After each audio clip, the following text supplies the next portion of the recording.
Welcome to the Andrea Engstrom Show. I am passionate about helping you break through to your next level of abundance, success, and freedom so that you can create the life you desire and inspire others to do the same.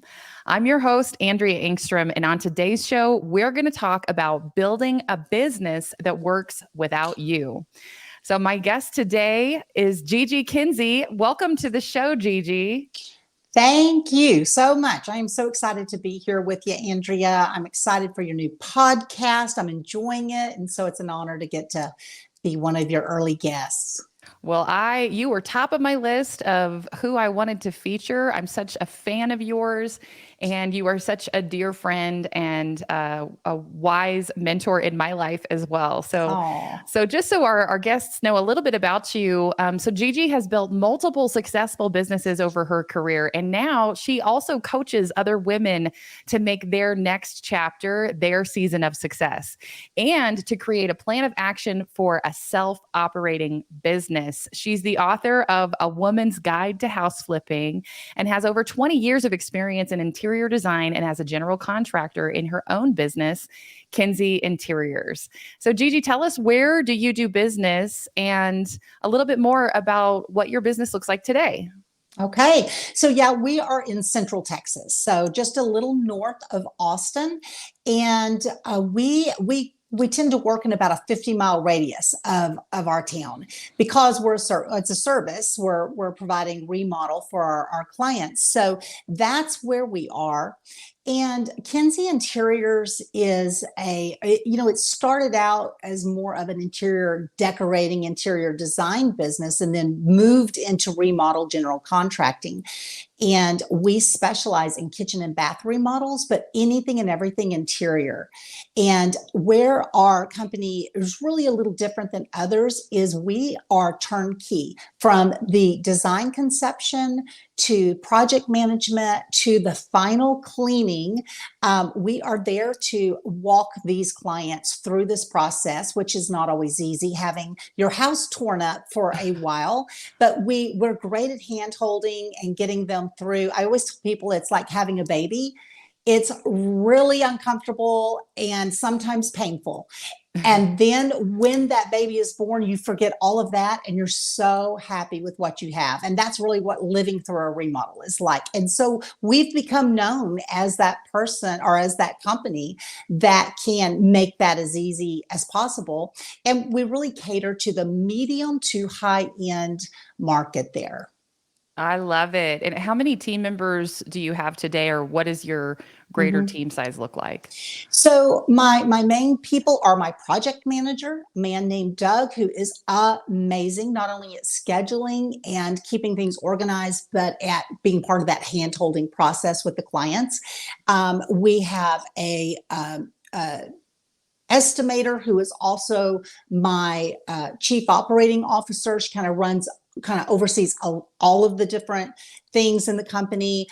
We have got two designers who are also my sales team. And of course, then we have some other support staff as well. Awesome. And then all of the subcontractors that you bring in to Hmm. do the Yeah. details of the work. I love it so much.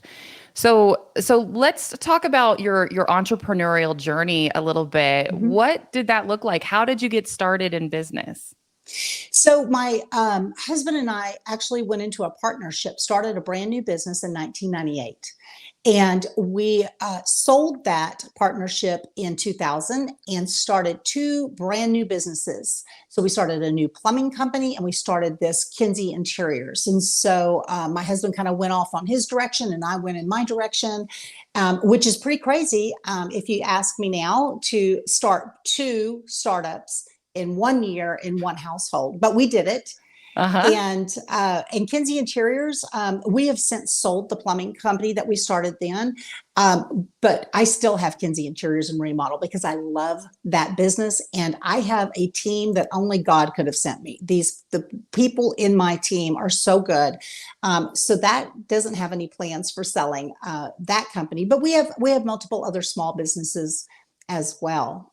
I love it. I love it. Yeah, we've been through that in our household too, where we started multiple businesses in the same year, Mhm. in the same household, and it is chaos. But I think when you're an entrepreneur and you're married to an entrepreneur, that you just roll with it and you just Yeah. figure it out. So tell us about what you believe should be the ultimate goal of a business. I am so glad you asked that. I want to see people realize they don't they don't need to just be a solopreneur, right? That new phrase that's being kicked around, but honestly, that's what so many small businesses are. They are solely responsible for bringing revenue into their company. And when the company can't make revenue, if the owner is not present, in other words, the owner's the one providing the product or supplying the service, then the owner is always, he's just, it's a job, right? You've Mm. created a job for yourself. I want to see you have a business that is a valuable asset, and it can only be a valuable asset if the owner is not required for that business to operate and create revenue. So then the owner can be this visionary and oversee it, but can do that at the kids' soccer game, or can be in Cancun sitting on the beach. While they're doing that, the company is continuously running and generating revenue, and then it becomes a valuable asset that can either be sold for 6, 7, or 8 figures, or it can be passed down to the next generation, or it can simply be a means to provide income now and knowing that you have that value as an asset for later in life. Oh, I love it. And I can tell you're passionate about this topic and you have so much personal experience Yeah. with what it's like to be the one doing everything. And now when you describe what your team looks like today, I think, one of the things that popped into my head and I was like, well, that's amazing. What does she do? So tell us, what is your role when you have all the people that it feels like all the people are doing all the things that need to be done, Mhm. but like what would be your role then in that business as the owner? What's the ideal direction for that? And what does your role in the business look like today? So what I like to tell people when they say, "What do you do?" Yeah. I tell them I sign checks and I answer questions. And and that is true. But that's really narrowing it down. But what I do is I constantly watch to see how our company can grow. I am always setting the next goal and seeing how do we get there. I'm very cautious and watch my financials very carefully to see if I have any trends that are starting. And if it is a negative trend, I've got to figure out how do we stop this and correct it. If it's a positive trend, how do we do more of it? You know, so staying on top of that, but really just having the time to think, Yeah. to plan, and then to see it executed. So, we hit different levels in our businesses, and changes have to happen so that we can level up. And I'm at a level right now. I'm at that stage. So I am spending a little more time in the company now because we are at that point where we have to level up again. Yep. So we are spending a great deal of time on plan of action, system and processes, and things that will get us to cross over that next level. Okay, I love this concept because it tells us that it's like, because I think when you get into business, sometimes it'll feel like there's no end in sight. I'm going to be doing this same thing over forever because how could it possibly work without me? So let's just talk about what are those levels? Like, how does someone know when it's time to level up, to bring on team members, or to do whatever the next level thing is that is required? Like, what are the key indicators that you're kind of crossing a threshold? Well, there's a couple, but one of them I can break it down super simple, and that's really looking at your revenue. Hmm. So let's talk about this from startup to 7 figures. So from Mhm. startup to $100,000 a year in revenue. Okay. So that would be phase number one. And that's where obviously the focus is generating sales and starting to build a network and starting the process of setting systems in place. But you're just getting started. Now you may hit that 100,000 in revenue in 3 months. Right. But when we hit the 100,000 in a 12-month period, you've crossed from level 1 to level 2, and level 2 will take you all the way up to 250,000 a year. Okay. And new focuses have to be done, more systems and processes. Typically, when you cross over from level 1 to level 2, if you have not already hired anyone to be, especially like an administrative assistant, that is going to probably be your first hire, and and that's going to be a time to get that done. So processes and systems, very important. Your network building is important in each of these phases, from the startup all the way through. And so you will continue that as you go from 250,000, from 250 to $1 million is going to be level 3. That is where a lot is going to happen. And there are so many, you're going to be dealing with systems of communication and marketing and client acquisition, so many more details. And so there's going to be more team members needed at that point. Once you hit that $1 million mark, you should have a self-operating business by that time. Those phases are where you're building it. And by the time you hit the $1 million mark, you should have the plan of action set in place, and there will be new levels and there will be more hurdles to go. But right now, that is your goal, to hit 7 figures so that you can have a self-operating business. So when people think about a business that works without them, or a self-operating business, a lot of times, we start a business because we love what we do. Yeah. We are passionate about serving people in a certain way, or, we want to still continue. And I hear this all the time, right? When people say, well, I started a baking company because I love baking. And then I grew my business and now I don't get to bake anymore. And so I think, one of the things that we've got to pay attention to too is making sure that you're creating a business that you love and that works for you instead of you working for your business, right? And so when we think about what it is that we hire out, how do you decide what it is that you keep versus what you will outsource or delegate and hire out? Sure.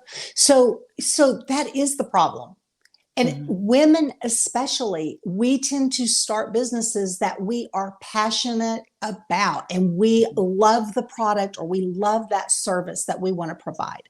And so it becomes very difficult to hand that part off to someone else. We might get support people behind us, but to go out and do the thing, we want to do that. But the first thing I'm going to say is, being an entrepreneur, being a business owner, is different than being the person who executes the product, sales, or the revenue. So if you want to be a master chef, then you probably really need to go work for someone else so you can spend every day being a master chef. Because if you want to own the restaurant, you're going to be running a business and dealing with everything that comes with that.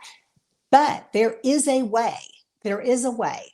And I love to do this. Create a task list of everything that you do. As the business owner, what do you do on a daily, weekly, monthly, annual basis? I mean, brain dump that entire list and then go into sorting it. Just like you're cleaning out your closet, you're going to sort things into different baskets. Keep it, throw it away, give it to someone else, sell it, do something. So you sort your tasks into, I love this and I'm great at it. Or I like it, I'm good at it. I don't like it and I still am okay at it. And the final one, which is my favorite, I hate this and I don't want to do it. Okay. Right. So you have 4 buckets, and that is how you decide what you delegate, because your core genius, which is always going to be in bucket 1, I love it and I'm great at it. Your core genius is where the revenue comes from. It's where the growth of the company comes from. If you're taking care of all those other things, you don't have enough time to focus on that.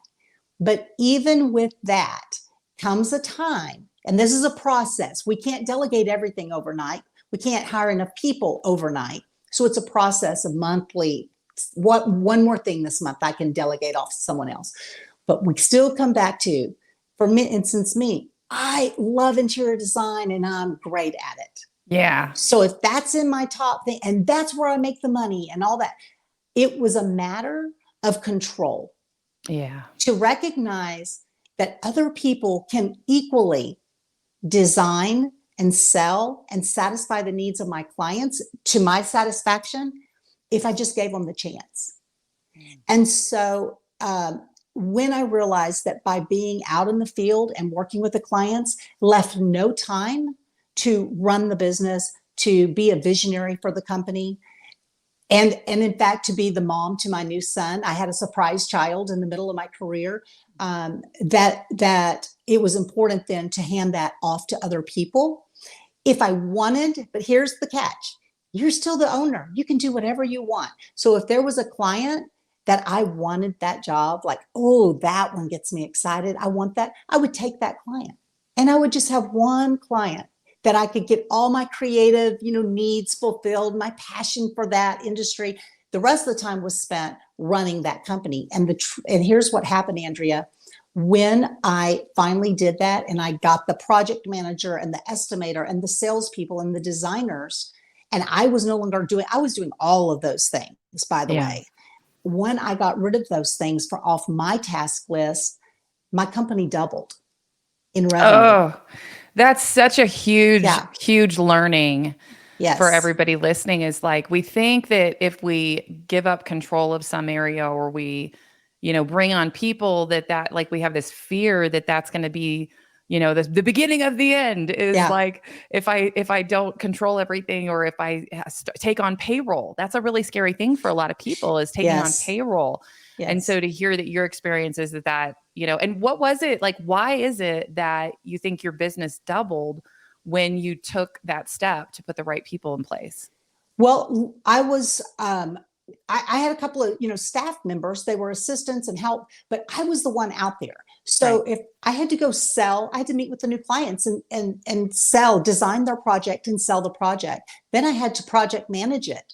I had to schedule it. I had to superintend it. I was the one meeting the subs on the job. And then I would turn around and leave that dirty job site, put my high heels on and go meet with a new client and sell that job. And then I took the clients out to all the showrooms to pick all of their tile and lighting and those things. How many jobs could I do? Right. I know exactly how many I could do. I could do 5. 4 was ideal. 5 was the top. That is all I can produce. One person can only produce so much. But when you have a team of people, each taking one part of that process, the sky's the limit. Mm-hmm. We can take as many jobs as at that moment that team can handle. And then if you need more, you add to the team. You don't limit your company. And what I found out was I love running the business more than I love being out there in the field. And I can always satisfy that need if I want to grab a client at once in a while. If you're a chef and you own a restaurant, you can get in the kitchen and go form a new recipe. Yeah. You can satisfy your desire, but number one is running that company. Number one is protecting the corporation, because now the other part of this is you're providing jobs and you're a means to make a living for all of these other families. Right. And so the company is protected. Always coddle your company. It's got to be the baby that is above and beyond any one person in the company, including yourself. Mm-hmm. Coddle the company, not your ego. That's right. That's right. I love it.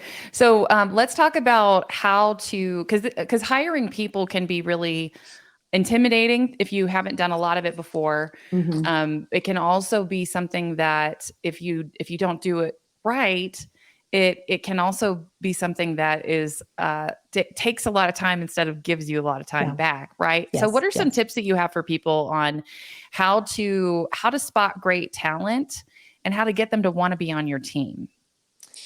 So here's one of the things is for the listeners that that don't have any employees and they're wondering when or how can I even afford, you don't have to hire an actual employee to get that team member. You can hire a virtual assistant. They're so common and rampant and available now.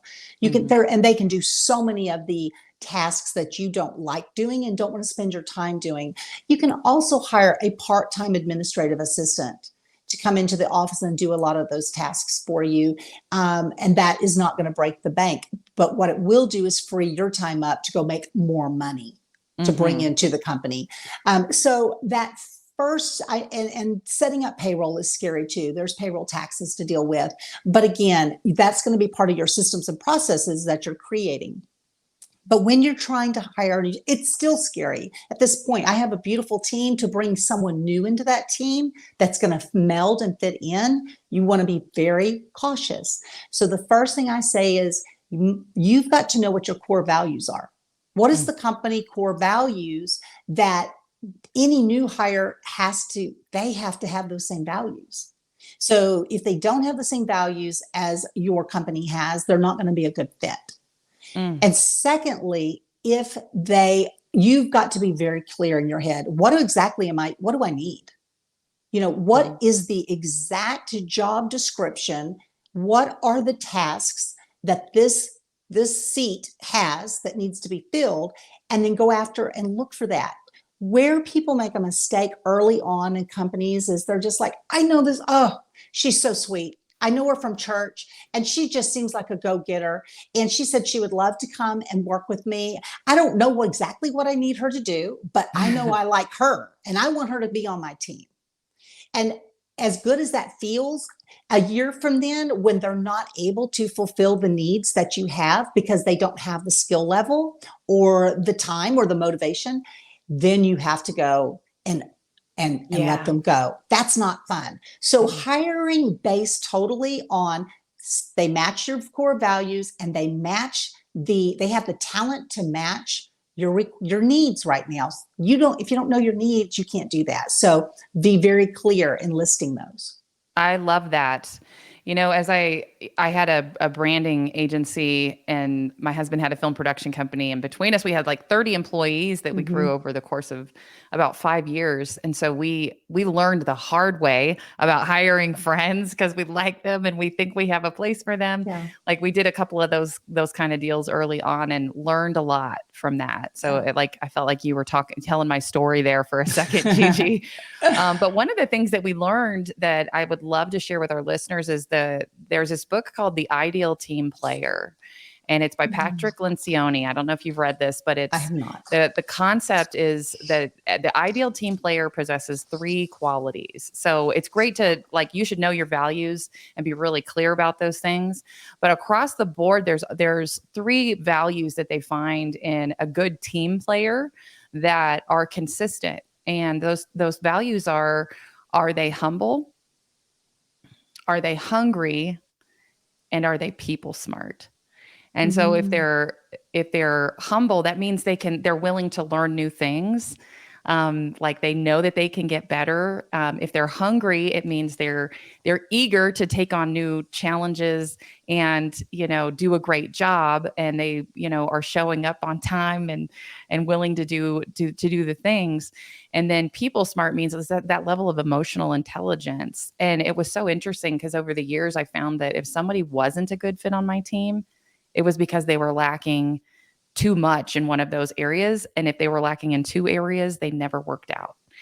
And so clarity of values. But I think if some of your values can include being humble, that idea of don't coddle your ego, coddle your business. We take care of clients and we don't take care of we worry less about, as an owner and as individuals, if our ego is protected versus if we're doing what's right for each other and for the team and for our clients. But those are the qualities. So if we can make sure people have those qualities in addition to whatever our core values Say are. those again. Yeah. Humility. So it's humble, hungry, and people smart. And that was, Yeah. you know, every single person that didn't work out over the years on my team, that I could tell you exactly which one or two of those were Yeah. lacking. And what's really challenging too, Gigi, is like when you, and you know this, is when you, sometimes when you interview someone, they will be smart enough to present as if they possess all of those qualities. Mhm. An egomaniac will often present themselves as someone who you know, is a great team player. Yeah. And they'll tell you all about it, but then once they get started, so it's important to kind of know what it is that you're looking Yeah. for, in addition to like, what do they need to be good at, or like what are the skills they need to Yeah. possess.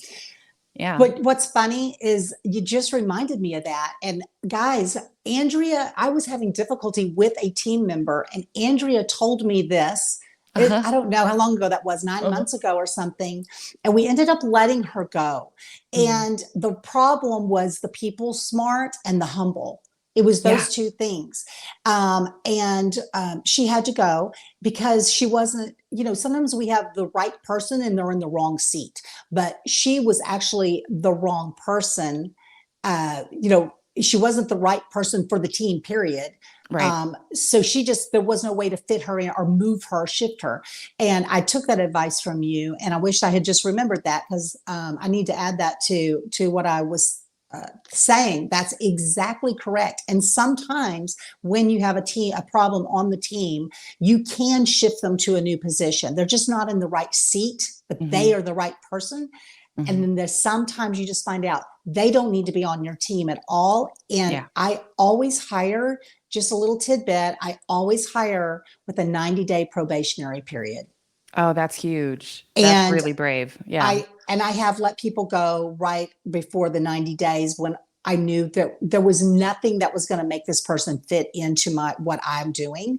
Hmm. And so that is an easy way. It's agreed upon at the time I hire them. So always hire with that. It gives you that little feeling if this is okay to say we're not going to move forward. I love it. I love it. So once somebody is on board on your team, like, what are some things that you do to make sure that you have a positive working environment, that you've got a good team culture? I love the way you sing the praises of your team. You know, I asked you, like, tell me about the size of your team, and you told me how amazing each of them are. And that is such an exceptional quality in a leader, is to like call out the great things about your team, instead of just say, you know, oh, we've got, 18 members and they're doing great, whatever. But you were like very attentive to why they're amazing. And I think that's such a great thing people can learn from, as well, as to Mm. recognize the talent and call it out, and you call it by Yeah. name. I love it. But Yeah. what are some other things as a leader that you do to create a good environment for your team to want to stay with you and grow with you? Mhm. Well, we're a family owned small company, and I recognize that they value their family just like I value mine. And I think that they understand that and feel comfortable when, if they need to be off to take care of something with their family, that I'm going to be understanding of that, and I'm going to work with them. So the biggest thing I think that with my team is I am not a micromanager. I'm very clear on what my expectations are. I'm clear about the level of integrity and the values that we have in order to achieve those goals that I have for them. But I don't micromanage their day and how they achieve each of their tasks. Because if I have to micromanage them, they're not the right person for my team, because that's not the kind of business that I want to have. I want them to be able to make executive decisions on their own and then take full responsibility for that, and not try to, well, it was so and so's fault. Just say, I made a decision, it was wrong. We've got to figure out how to fix this. Um, but in addition to that, we have systems and processes. Yeah. And so when you hire someone, if you just think that you're going to hire them and just verbally talk them through their new job, um, that's a lot of work, right? It's a lot of time. That's another reason people hate to hire someone new, because they're like, oh, the training process. But if you will have clear-cut systems and processes for their position, that will take probably 50% of the time, the one-on-one time out of the training process, Mm-hmm. because they have something to continuously go back and look at. Mm-hmm. And so we've done that to just ease that process. I love it. That's fantastic. There's two sets of things that I think are really important. So what you described as documented systems and processes, and so some people call those SOPs or standard operating procedures. I think having checklists and videos walking you through how to do what we're talking about in your systems on your computer even. Yeah. And like there's all kinds of ways that you can document that. But then on the other side of that is KPIs, which is key performance indicators, which is how we measure, are people actually doing the things that we have said is an expectation. So we give them the systems, and then we give them clear, ways that we measure performance, right? Mm-hmm. So I think what you've described is like an environment where people can be confident because they're clear. And, Brene Brown says that clear is kind. And I think Yeah. it makes for a much better working environment when people know what to expect of you, and also they know what you expect of them. So I love what you're building here, Gigi. And I think you come from such a great world of experience and these things that you've learned, over years and years in business. And you and your business, you said that you and your husband sold a business recently. Tell us what are Mm-hmm. some of the things you learned through that process, because that is the true testament of a business that works without you, is the ability to allow a new owner to take, to buy the business, and the owner, like the previous owner, just is able to step away completely, right? Yeah. Yeah. Yeah. So can you hear me? Huh? Just checking. So our plumbing company was a super easy transition to sell that company, because my husband and I had basically created a self-operating business, and he was the day-to-day, he was there, but he had a manager under him. And so really one manager reported to him. He didn't Oh, deal with all of the issues and all of the technicians, all the employees. He dealt with one manager. So when you have that set up, the new owner can deal with that one manager, right? beautiful. So, and let me just share one more thing about selling a company. One of the big problems out there, business owners tend to mix personal Mm, with business. And one of the things that is in the mind of new business owners, especially, is I don't want to pay taxes. So I'm going to squeeze as many of my personal expenses into the company and just sort of put them into the expense account. It's not going to show up as my salary or my dividend. It's just going to be melded in there. And what happens to them when they want to sell is that becomes very messy, mhm. because they look at your income to evaluate your company. They're going to look at your actual profit plus your salary, the owner's salary, and anything that is obvious, such as maybe the company's paying your truck payment, right? Mhm. That's easy. That's above board. They can Yep. add that in.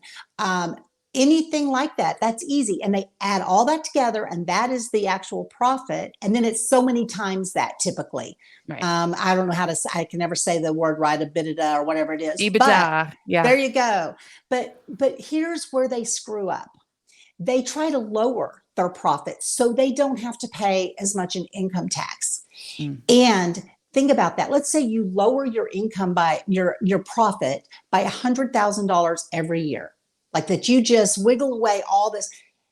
If they're looking at your profit times 5, Mhm. and you just took out $100,000, you just lowered the resale value of your company by $500,000.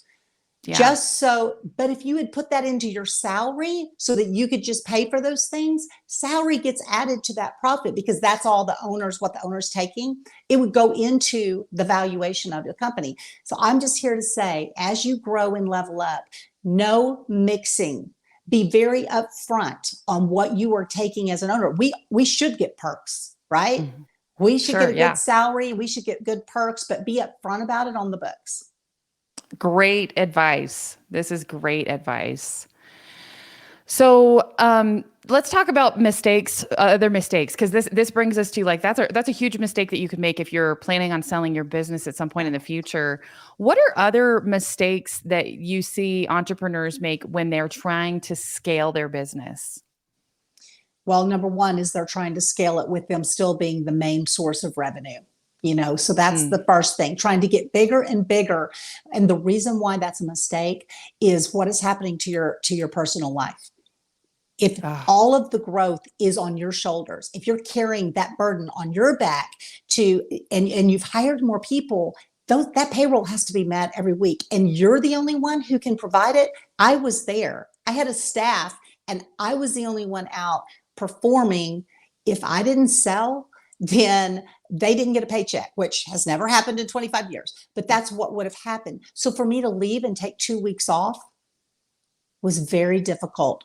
For me to not take a client appointment because I needed to be maybe at the school on, a special day for my son, it cost me money to do that. And so that's why leveling up with you being the only one producing revenue is a big mistake. I want you to have a successful life, mm, not just a successful business. And I'm telling you, what good? There is no value in a successful business if everything else in your life is neglected and falling apart. absolutely. You got to have time. You got to have time to devote to your family, your relationships, your other endeavors and passions. So you must build your team. And number two, you must build your network. You need other people. You need other people in your industry, other people in your community, other people to go to, lean on, look for mentors, look for favors, and then provide those same things back to them. Believe me, as you get closer and closer to that 7-figure mark, you're going to call it in. You're going to be looking for some of those favors. I went and did some really inexpensive work for one of the biggest builders in my area, probably 18 years ago. And I developed such a good relationship with him because he had the best reputation of building a quality product at a high-end price. And I wasn't gaining anything from doing that other than that relationship and what that brought me. And that brought me the confidence of all of his clients. So I you love see, it. the networking is super valuable as well as you level up. I love that advice. Tell us about the personal qualities that you believe are critical for an entrepreneur to be successful and to be able to scale and take it next level through Mm-hmm. those phases you described. All right, I'm fixing to say the word. You know it. You got to be brave. And brave Yeah. means no matter how scared you are, and guys, you're going to be scared to take some of these next steps. It's scary to even start the business, scary to quit a job to start a business. But you do it anyway, right? That's what an entrepreneur does. They take risks on a regular basis. Every time we make an executive decision to do something or not do something, there's a risk. We don't have what is that? A crystal ball Yeah. to know if we're always making that right decision. And so we just have to make executive decisions and then move on, take the next best step. Yeah. So entrepreneurs, I think, must be, I'm not going to say fearless, but brave, because that means they do it scared. They have to be willing to take some risks. And I mean, calculated risks, not silly Yeah. risks where you don't analyze the situation. And they have to be self-motivated and disciplined. I know someone who started their own business because they were so tired of answering to a boss, but they took off so much, right? They took too many vacations and they were the solopreneur, and they ended up losing the business and their home. Mm. And you've got to be disciplined and understand, especially in those early startup years, you got to get up and go do it every single day. And it doesn't end at 5 o'clock. Yeah. That phone might ring at 8 o'clock. You may find out your team is not showing you, someone on your team's not going to be there tomorrow, and you do have to go take over.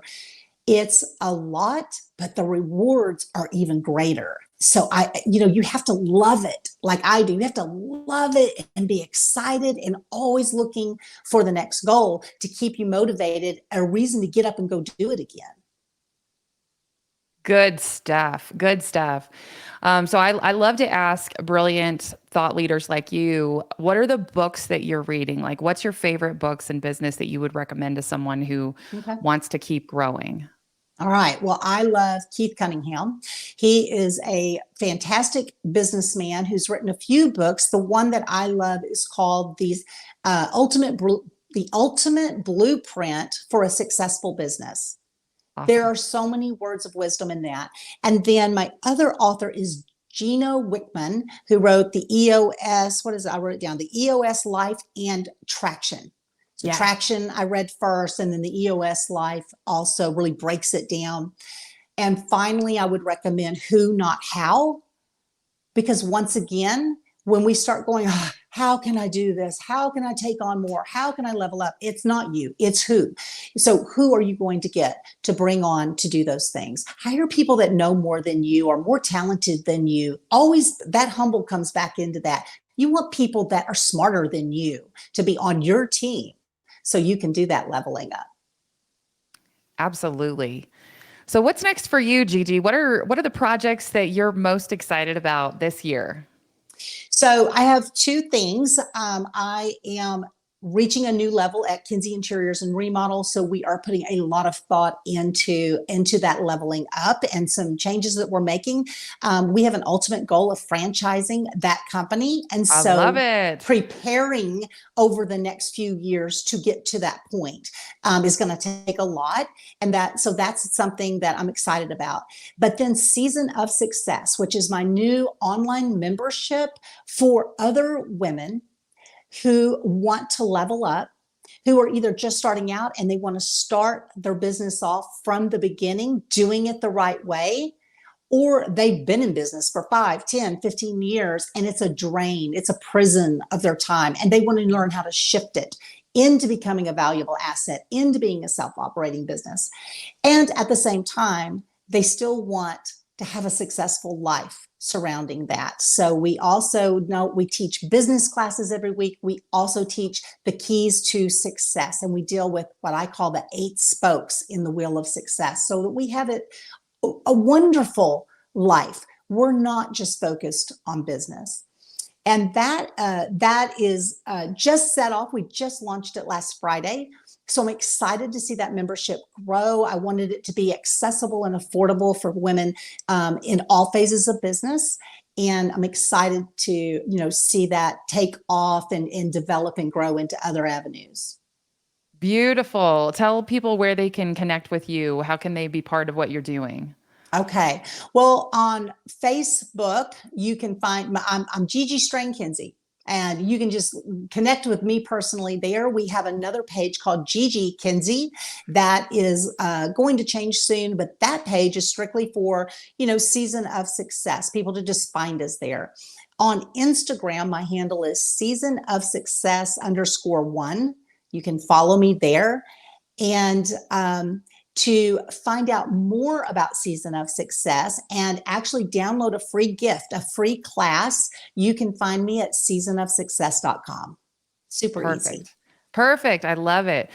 Well, I would love if you would issue a challenge. Like, you are an action taker, you take bold action in your business and inspire others to do the same. So, what is something that you would challenge our listeners who are business owners to do to take bold action this week? Ooh, okay. Let me think about that. Well, I think if they're already in business, I really would love to see them sit down and do that brain dump of every task that they're taking and then start the sorting process. And first of all, find out what they can eliminate out of habit. What are you Yeah. doing that no longer is even needed and is a time suck? Eliminate, and then figure out what you can delegate. Even if you already feel like you've delegated and have a team, look and see what else can you delegate and take off your plate that is taking you away from doing the big things that need to be done. That's going to take your company to the next level. So it's create the task and then sort the tasks and then take action. Either eliminate it, delegate it, or elevate it to what you focus on. Awesome. I love it. I love how you're like, oh, let me think about it. And then you're just like, boom, boom, do this, do that. And it's like really practical, actionable stuff. So this is good. This is great, Gigi. Thank you so much for joining me and being such a dear friend and an inspiration to so many women. We're excited to bring this to all of our listeners. Thanks for being Thank you here. so much for having me. And let me just say really quick, this is such a cool relationship that you and I have, Andrea. Andrea has helped me so much and so many times. And then when I hear that maybe I have something that has helped Andrea, it's a great friendship and so cool to network with other women entrepreneurs. Amazing. Thank you, Gigi. Well, if you are listening today and you want to gain more clarity in your life and your business, I want to invite you to join me for a free workshop for women entrepreneurs on how to build your personal clarity, confidence, and connections so that you can increase your income, live your best life, and inspire others to do the same. I'm hosting a little workshop coming up soon called The 3 Secrets to Double Your Income, Clarity, Confidence, and Unlimited Referrals. And you can register for that for free at AndreaEngstrom.com. But if something on the show resonated with you, if Gigi shared something that just knocked your socks off, I would love if you would let us know by giving this podcast a review. You can drop me a line at AndreaEngstrom.com. And if you're a woman entrepreneur, you can join my Facebook group, Bold Women in Business Sisterhood, where I share strategies for clarity, confidence, and powerful connections. But till next time, I'm Andrea Engstrom, encouraging you to take action on your dreams. You are the one who makes your dreams come true. So show up to your life with power and authenticity. Be bold, be tenacious, and make it happen.